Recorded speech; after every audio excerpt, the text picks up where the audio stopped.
Welcome to MANN-O-LOGUES. I'm Dr. Sundra Mann, the creator and host. MANN-O-LOGUES is where life and leadership converge.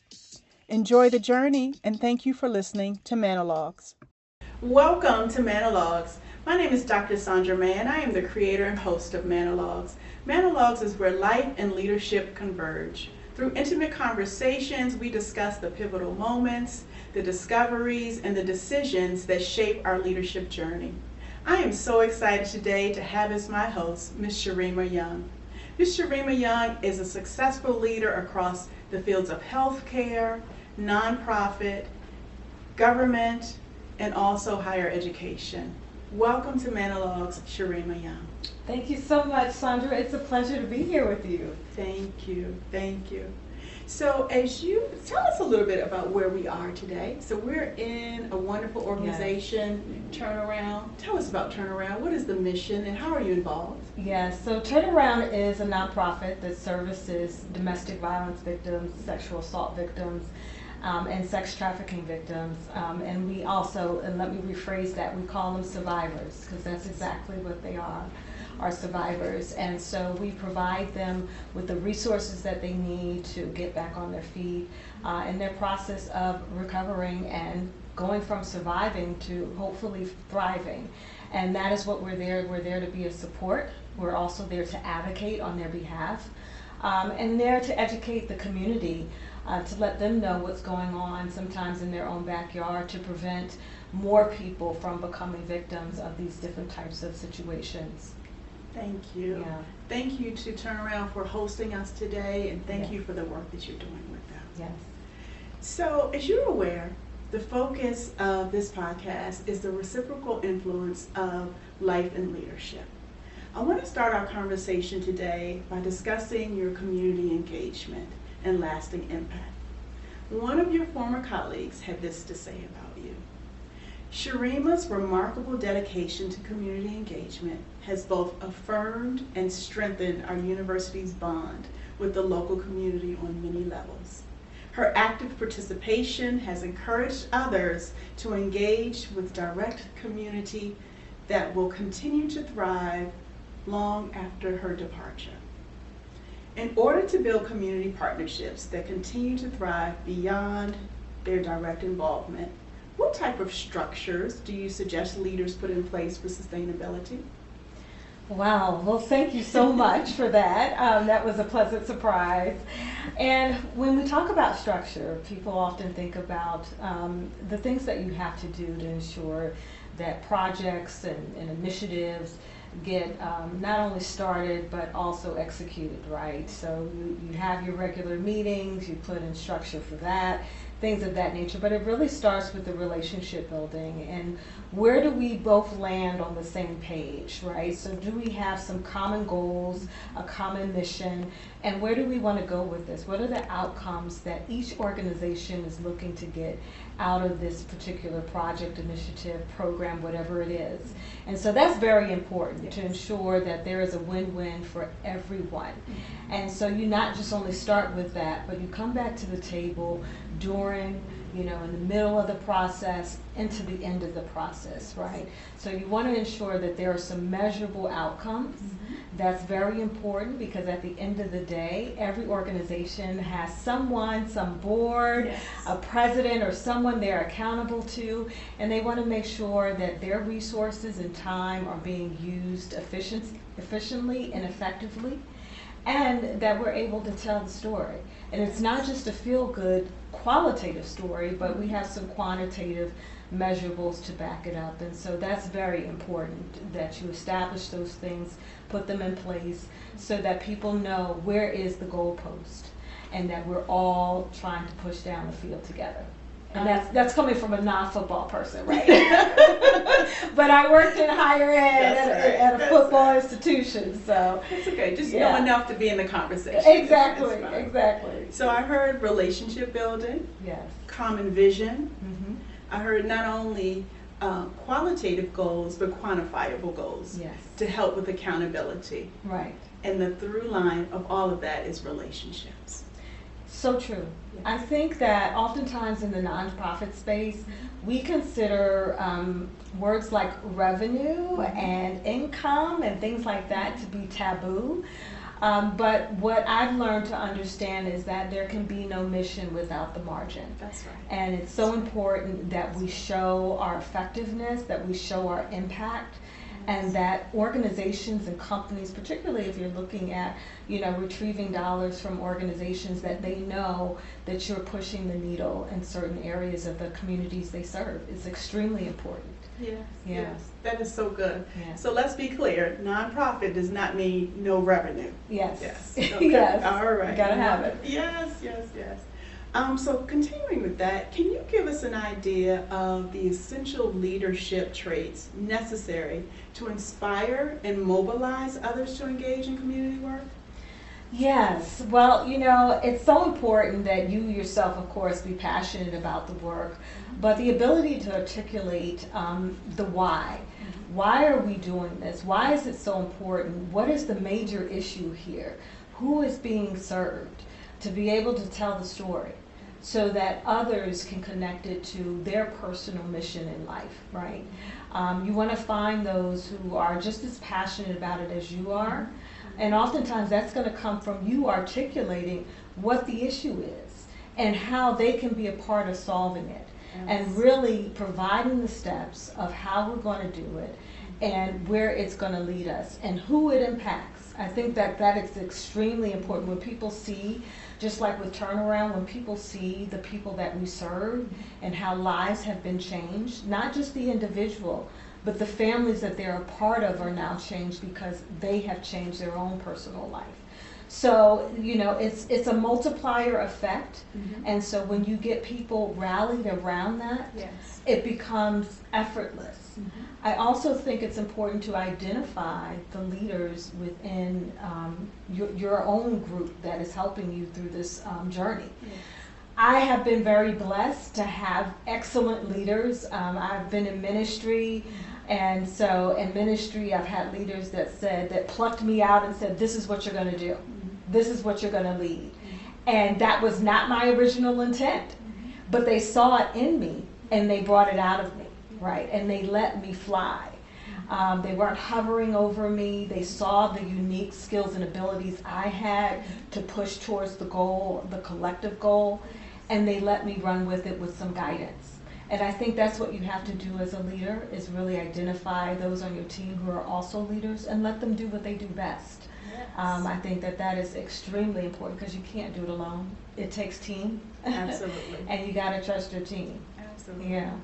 That is phenomenal. So what I hear in your journey from the beginning is that not only did you have leaders who poured into you, but they set some parameters, but gave you the creative ingenuity to just move forward with the goal, right? So from that common vision that was set, go do it. Right. Right? And so that was important. I also heard you talk about what Simon Sinek calls the golden circle, the why, the what, and the how. Yes. So when the why is clear, then the what and the how become the next steps that folks can really move around and understand, again, going back to having that creative freedom to stay within the guardrails, but also be able to lean into their gifts to achieve the mission. Exactly. And the relationship building is so important, having that authenticity to be able to relate to the people that are working on the same projects with you, because life happens. Yes. Everybody has a life outside of what they're doing within an organization. And so being able to understand that, for people to be transparent with you when things go, maybe sometimes things go awry, and you want them to be honest. You want them to be able to tell you if they're having challenges, if they need resources, even if they're having challenges within the team, amongst each other with relationships. And so being able to give people the tools to have the tough conversations, because I don't think we do that enough. Yes. And sometimes that can be a hindrance if you're not having the tough conversations to ensure things either get back on track or remain on track, is that we can all come to the table, have the tough conversations in an appropriate way to move things forward. Absolutely. Yeah. clear expectations, support, and accountability. Yes. Awesome. Yes, indeed. Awesome. All right. Wonderful, wonderful, wonderful. So I know that, as I shared in my introduction, that you have a social justice equity drive. Yeah. That spirit, where does that come from? It's funny because I just started tapping into the authentic me. Okay. And what I mean by that is the me before life happened, right? And what I've learned about myself is that, I don't know, you're probably familiar with the Myers-Briggs assessment. Yes. And so I took that many years ago when I was a young adult, probably 18, and I was an INFJ. And, INFJs, we are the advocates of the 16 personality types. We are the ones that, it's just in us to stand for the things that are right. We don't necessarily go along with the crowd just to go along and get along. Yes. But I think sometimes with life, and you see the world around you, that's what's typical, so you bury that. Yeah. And so what I've learned is that I show up the best when I am authentically that. That's right. That's right. No That's matter right. what anyone else is doing, this is how God made me. And so this is my purpose, is to stand up for the things that are right in the world, that are people who cannot speak on their own or on their behalf. That has been a part of my journey. That's been a part of my purpose. I don't know how to really maneuver in any other way, and I've tried. I tried to fit into these other molds that weren't satisfying. They weren't gratifying, and I knew I was not fulfilling my purpose. And at this juncture of my life, it's just like, look, I'm getting ready to be on the next half. It's time to really just operate in that and just stay in that. I love it. Yeah. The courage to lead with your most authentic self. Yes. I love it. I love it. I wish that more folks would do that. Yeah, indeed. Your social justice work included an appointment by the former Governor Wolf to serve as the commissioner for the Pennsylvania State Law Enforcement Citizens Advisory Commission. You co-chaired the Advisory Committee on Policing and Communities of Color, and was a member of the Community and Campus in Unity Leadership Team, where you co-founded the Center Region Anti-Bias Coalition. Wow. Wow. Wow. Why are you passionate, again, about advancing equity in your community in this way, particularly in the law enforcement area? Well, it's interesting. I've always been about building bridges, and I think there are always two sides, sometimes three to a story, right? And I'm always interested in what makes people feel the way they do about certain issues. And it doesn't just come from some people believe, it's just bad, it's just awful. But it comes from a place. And until we begin to understand that place, you can't really get to the root nor the solution, because there has to be a solution. When there's a stalemate, none of us can move forward, right? And so for me, I knew some people who were in law enforcement, and I knew they were good people. Yes. I knew they were God-fearing people. I knew that they were people who loved others, and they weren't all the same. And I didn't want that narrative to continue to be told. On the other hand, I knew there were bad practices occurring within the system, and that we needed to talk about it. We needed to tear the walls down and really look at what was going on internally, because clearly, as a woman of color, I knew that our people were being harmed the most. Yes. And so we were in harm's way and have been for decades upon decades. Yes. And so it was imperative for me to come to the table with other community leaders to say, we have to put an end to this. But we're only going to be able to do it if we bring both sides together. We only are going to be able to do it if we look at policies and procedures that need another lens. But need another lens from the standpoint of knowing that this is a tough job. Yes. This is a job that you put your life on the line every day for people you don't even know. So we need you to be safe. but we also know that community members need to be safe too, and we do show up with biases. Yes. And that's everyone, right? So being able to have the honest but tough conversations, not only within the community, but with elected officials, with policymakers who really are the ones that are going to be able to shape and mold the way policing looks moving forward. So that was extremely important to me, is that longer impact, that lasting impact that we can make. And I've worked in the mental health space as well. And in that particular community, we did have a police shooting from a young man who was having a mental health crisis, and his parents called the police so that they could receive help, and it did not end well. And so as a community, we were forced to look at our police practices, how we show up, not just with people of color, but people who have mental illness, the support and resources for those who have mental illness, and have a lot of those tough conversations that will also lead to hopefully policy and budget changes. Yes, yes. Because you can say all the right things, but if you don't have the resources to support the change, that doesn't matter either. So having the full circle to be able to look at one another and say, this is what we have in common. Yes. We want our communities to be safe. We want it to be equitable. And we need to be able to work together to put some of those things in place. Never easy, but worth it. Absolutely. Yes. Absolutely. Transforming the community. Yeah. And it's never an overnight process. And people have to understand that, you know, it does take time. Yes. Because if certain beliefs are ingrained and you don't know what the facts are, you don't know the statistics, you don't know how it's damaging a community, then you're more likely to make certain decisions that continue to cause harm. And sometimes that's just out of ignorance, out of not knowing, out of not engaging, because you've already made your mind up. And that works both ways. Yes. It works both ways.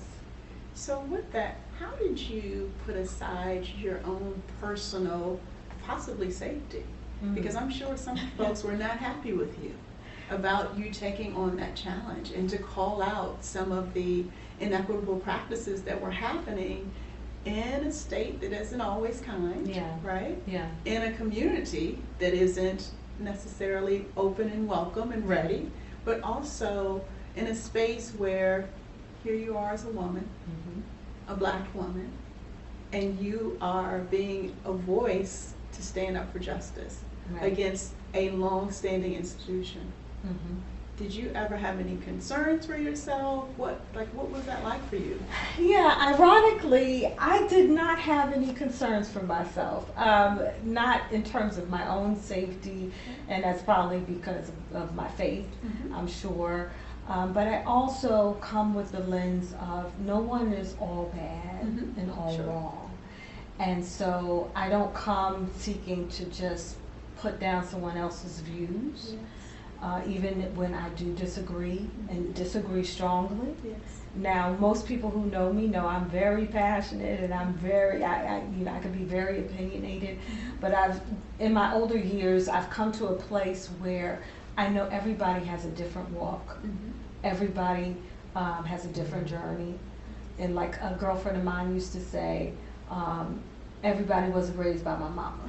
Right. So we all have a different perspective, different way of doing things, and it doesn't mean that it's all bad and all wrong, right?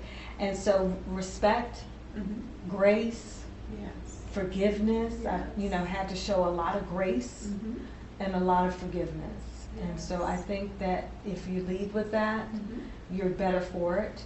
And when people, sometimes I say, when people come to themselves, because that's the ultimate outcome that we want, right? We want people to have some clarity and some revelation. It's all worth it. That introspective process, yes. And so if I have to take a back seat and just listen, and just listen to you vent, or views that I don't necessarily believe are true, to have the desired end goal, that's the most important thing. That is key, to find that common through line. Yes. That while we may look like we're different, we might be different in our everyday opinions and views, there is something common in all of us. Yes. That can work towards this shared world where everyone feels included, where everyone feels safe, Yeah. where everyone feels respected. Yes. Yeah, and it is a practice, Sundra. It's not something, because there will be tests. Yes. Just when you Yes. think you've nailed it, Yes. and okay, Yes. you know, I got this, there will be a test, because I've had some where Yeah. you'll say to yourself, oh gosh, I wish I would have handled that better. Yes. But you come back to the table Yes. and be humble enough to apologize, to let's come back to the table and talk about this. Yes. You have to have that. Yeah. So I'm going to lean into that a little bit more. So if you can take a moment and reflect on a time when something didn't go well, right? So you've had a highly successful journey, and I don't even want to say career because it's life and leadership. So Yeah. you've had a highly successful journey as a leader, both personally, professionally, in your community, in your paid life, your corporate life, etc.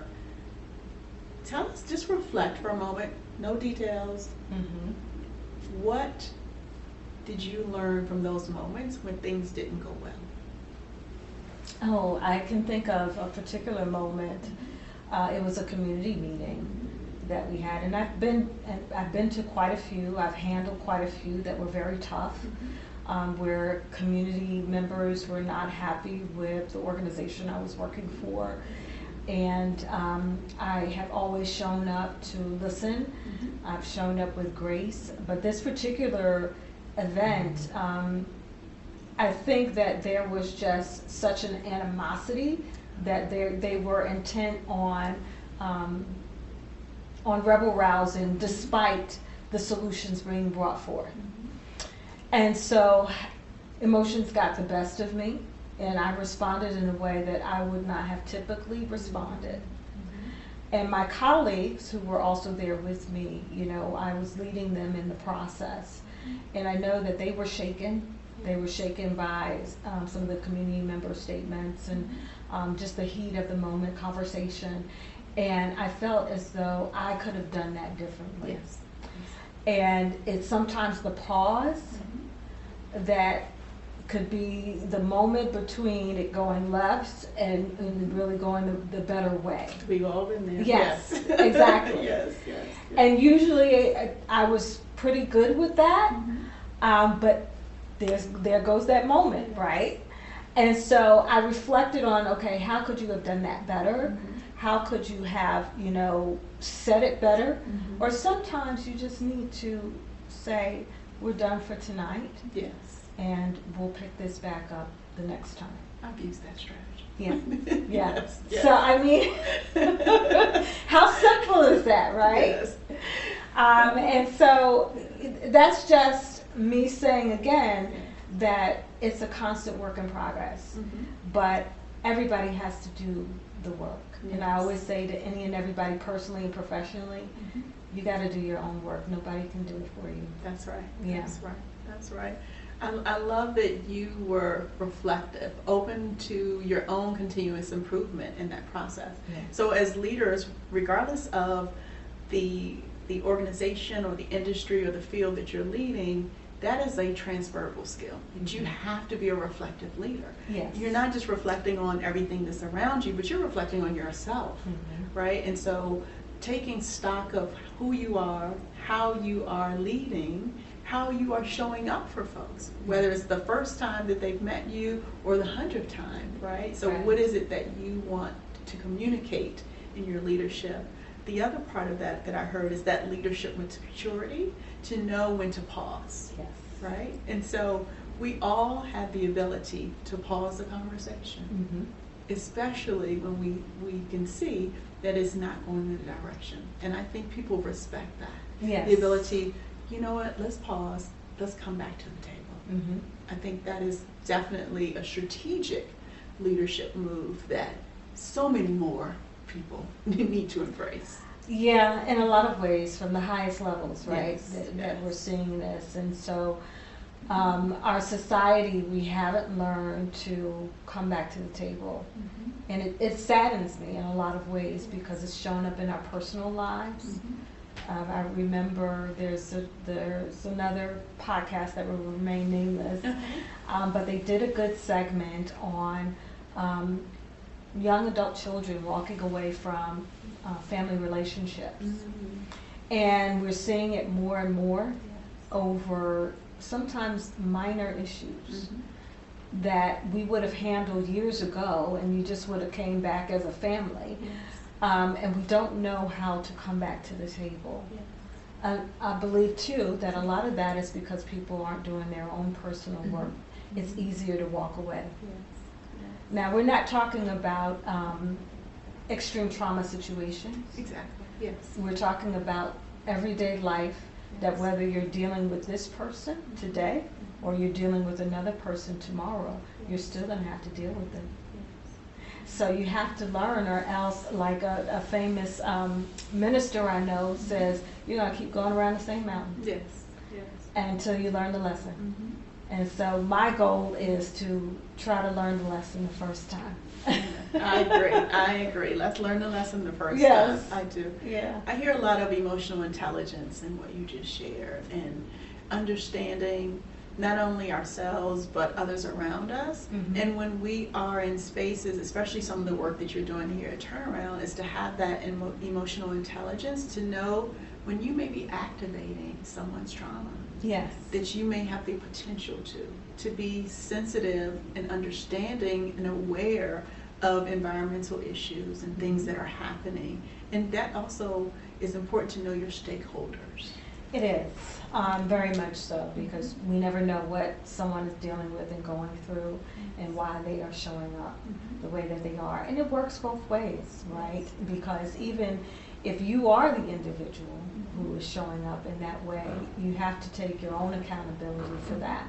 Is it really what's going on at the job or the organization that you're working with, or is it really something else that's unresolved in your current personal life?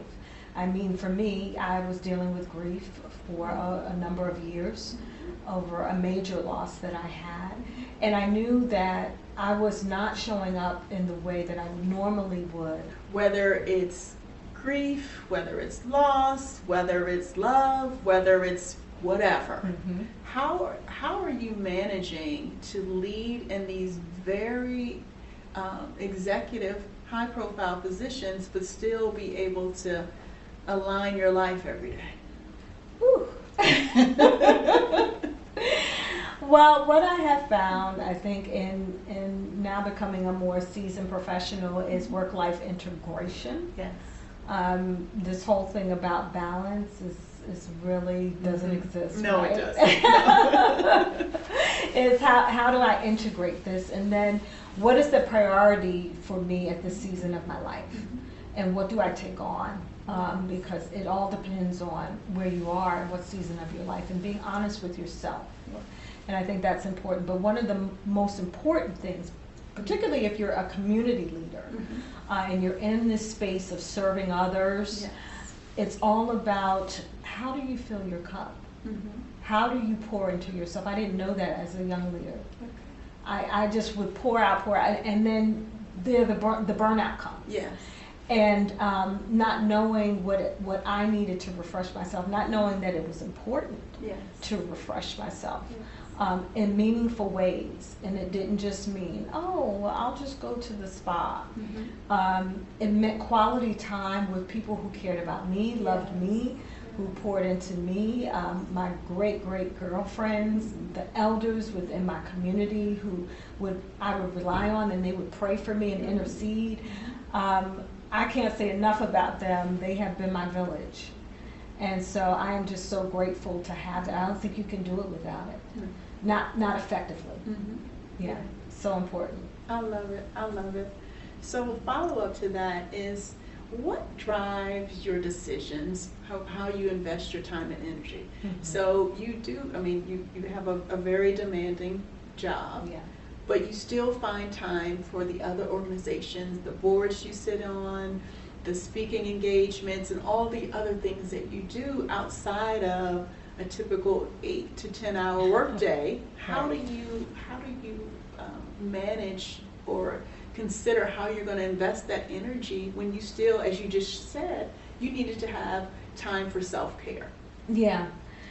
Well, one of the things is sometimes there is a season where you really don't have that time, but you put a limit on it, right? So if I know, okay, well, for 6 months, I'm probably going to be on lockdown because I have all of these projects I have going on. You know, I'll put in some things in between, but really the type of rest I need won't maybe come until 6 months later. So I think being honest and being realistic about that is important. Being selective about the projects that I take on, they have to be meaningful to me. They have to make some type of lasting impact. That's extremely important. That's the root of who I am. Yes. So not just because it sounds good, not just because it's a title, not just because there's certain exposure, it has to have an impact for me. That's great. At the end of the day. That's great. Yeah. Okay, wonderful. So as the co-founder of the Center Women's Leadership Coalition, of the Community Diversity Group, your leadership resulted in awareness and workshops on how women and people of color can run for office and serve on various authorities, commissions, and boards, including nonprofit leadership boards. What does it mean to you to be a catalyst for positive change? And when did you realize that you would be that would be an underlying theme of your leadership? Oh wow, Sundra. You know, I don't think I go out seeking these things. You know, I see a need. I see a need where I'm compelled that this must happen. Yes. Something must change. Yes. And I galvanize and, you know, we make it happen. Because it must happen. Yes. And so that for me has always been a driver, is that where I see there is a need for change, and that if it doesn't, people will be negatively impacted. That is a driver for me, and that's how I communicate its importance.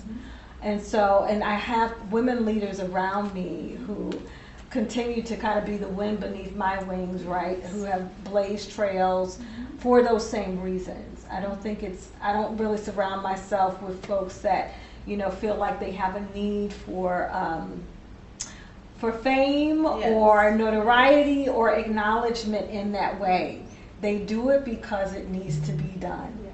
And I think that women authentically oftentimes show up that way, right? We jump in because it needs to be done. Yes, not because we get the title or we get the acknowledgement, but because we see it and we're like, okay, let's get to it, right? That's what we do as women. And so that's what I'm accustomed to. It's been a part of my lineage from my great-grandmothers on. They did it because they needed to, and because they knew people depended on it. That's right. That's right. I love it. I love it. Get it done. Yes, get it done. Get it done. So in 2020, you were honored as one of the Belafonte Art Museum's Women of Achievement exhibit, where the museum recognized local dignitaries for their contributions to the community.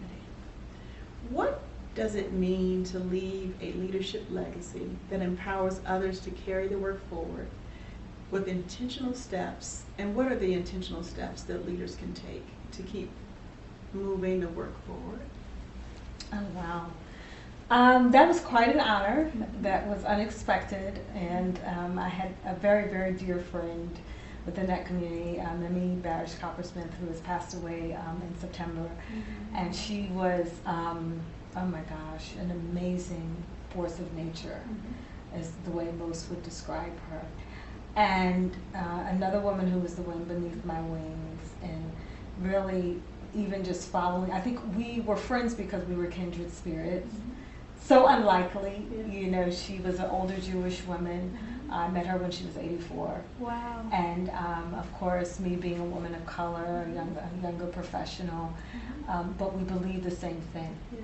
And we believe that people who needed advocating for, we had to be the voice. We believed in uplifting women. And so it just continued on. And I was proud to be able to be honored, but it was really just like, this is just what we do. Yes. And so I think that continuing that on is really being able to help women and other leaders, just not just women, I want to be inclusive, Sure. Yes. but building other leaders. And sometimes people don't know that they have it in them. Yes. And you pull it out and you cultivate it, right? And I think real leaders aren't intimidated by that. Yeah. I have found in my career, I've had experiences as a younger professional where I've seen seasoned leaders be intimidated by young leaders instead of cultivating them. Yeah. Because your true legacy is when they surpass you. Yes. That's what you want at the end of the day. That's right. Is for them to thrive to where they take it to the next level. So everything that I accomplished in that community, my expectation was somebody else is going to pick up the torch and they're going to take it even higher. Yeah. Or else what is it all for? Exactly. Right? So it's starting with that it's not about you. And one of the key things that Mimi would always say is take your mind off yourself. Ah, great advice. Take your mind off yourself. I love it. Because a lot of times we get in the way. Whether it's, well, maybe I'm not going to be recognized, or maybe that person is going to take my job, or maybe people won't remember. But it's not about you at the end of the day. And when you push towards what it's really about, success will come, you know. And I truly, truly believe that. So really look beyond what is of you and look to what is greater. Thank you for that. I am a huge proponent of succession planning. And I love that she was 84 and she said, come on. Yes, right? I hope to be that way when I'm that age. I mean, amazing. And just continuing to raise up other leaders. Yes, yes. And calling them out and encouraging them to say, yes, you can. Yes. You can do this and you will do this, Yes. right? And you need those people in your life because not everybody has that. Not everybody came from that. And that's important to know. Yeah. I love it. I love it. I love it. Oh, wonderful. So, as we wrap up our conversation, which I have truly enjoyed, think about any last tips or guidance that you would want to give to someone who's starting out in leadership and someone who may be well seasoned and said, listen, I'm trying to make it through these last 4 years, but I want to do it well. Yeah. What would you have to say to both of them? So the younger leader, I would say be kind to yourself. I think oftentimes we're such in a rush to get there. You will get there. Stay focused on the task at hand. Stay focused on your why. And continue to develop yourself, your skill set. Surround yourself with others who believe in you, but also who you can encourage, because I think that give back is extremely important, and that you do have something to bring to the table, even if you don't have years upon experience. Because sometimes you can be in these circles and you can feel a little bit intimidated, but you're there for a reason. And so taking in the knowledge, but also sharing your knowledge is important. For the seasoned professional on the other end of it, I have quite a few friends that are getting ready to retire, is to stay focused. There is still a purpose and why you are there in your remaining years. Even though you've done all the things, there are still people who need you in different ways. And don't forget that. Because oftentimes, you know, we can get frustrated by some of the changes that we're seeing going on, and we're just ready to throw in the towel, like, you know, I got 4 more years, I should say. But there's still a reason, and people are still looking at you. They're still looking at you to define their leadership style, to define how they should show up and finish well. One of the things, and that's biblical, that we see in a lot of, you know, whether it was some of the apostles, kings, what have you, is that everybody didn't finish well. They started well. They may have done well in the middle. Some even started to go downhill in the middle.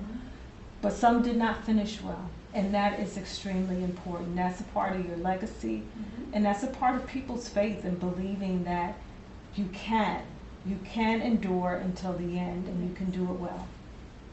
How wonderful it would be if we all were able to say we finished well. Yes, that is the goal. Yes, yes. That is the goal. I love it, I love it. So, going back to Turnaround for a quick moment, if someone wanted to support Turnaround, or if someone needed to access services at Turnaround, how could they get in touch? Well, they can definitely get in touch by going to turnaround.org. I think that's the best place. We are always looking for financial contributions, also in-kind contributions, and even volunteerism. So we have a clothing closet, we have a food pantry, and we also have abilities for folks to share with their own organizations. So if you're part of nonprofits that want to learn more about how to educate communities around preventing sex trafficking, human trafficking, things of that nature, knowing what's going on in the policy realm around these issues, you can volunteer with us as well. We need more advocates in this space. It's often an unknown issue. It's often a quieted issue, but it is growing exponentially. And so that's what people need to know as we live in a global society where technology is being, connected.